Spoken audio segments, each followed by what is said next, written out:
Hello, welcome to Critical Recap. I'm Dani Carr, and I'm here to catch you up on the latest episode of Critical Role. You can also catch up with the Critical Role podcast on Spotify, iTunes, and Google. Make sure to check out critrole.com for cool merch and information on upcoming events. Now, here's what happened on episode 87, Punishment and Politics.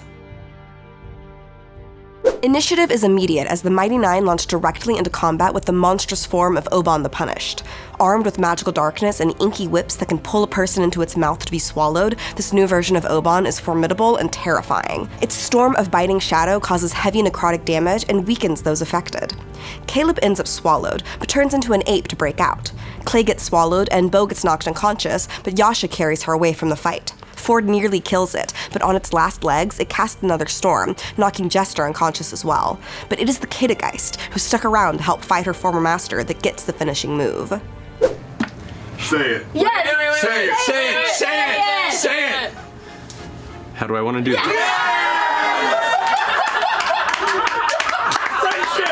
Friendship! It was killed with the power of friendship!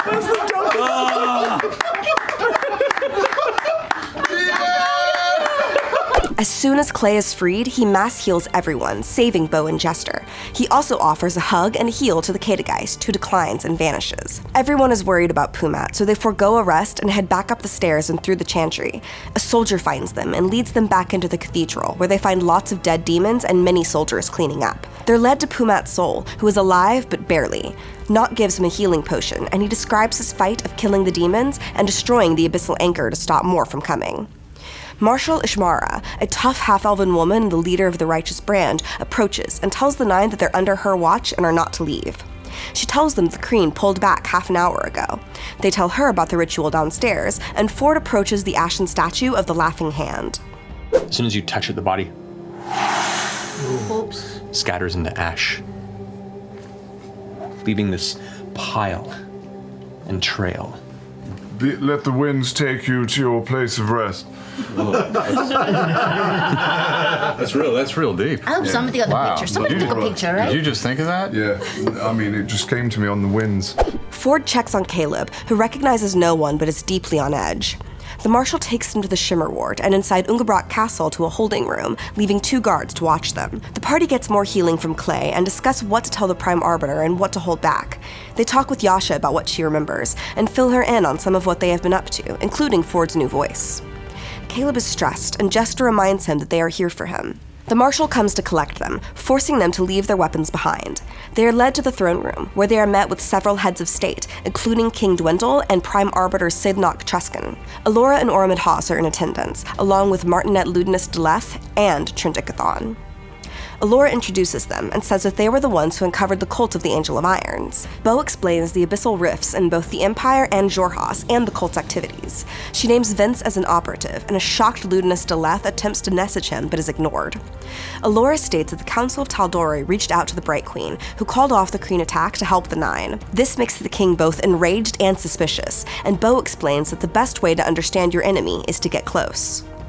Luckily, traveling with a band of misfits and goblins and half-orcs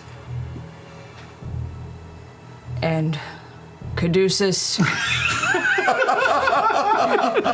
Fair. She really wants her fucking beacon back. Ludinus wants to use the Nine to bring an end to the war, as Trent has found the beacon. They are to be mediators and return the beacon to the Bright Queen to see if this does truly end the war. Trent states that they have no further need of the beacon, implying he will give it up. The king agrees, as the Nine stand on the edge of treason, but this can prove their allegiance. Ludinus tells the Nine to rest tonight and meet with him tomorrow morning to plan their parley.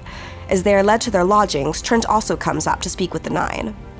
Impressive business, isn't it? You've come far from simple sellswords and pit fighters. Looking towards Yasha. Especially you, Bran. And then just continues walking, following after Ludinus. That is it for episode 87 of Critical Role. But is that really it? I have some thoughts.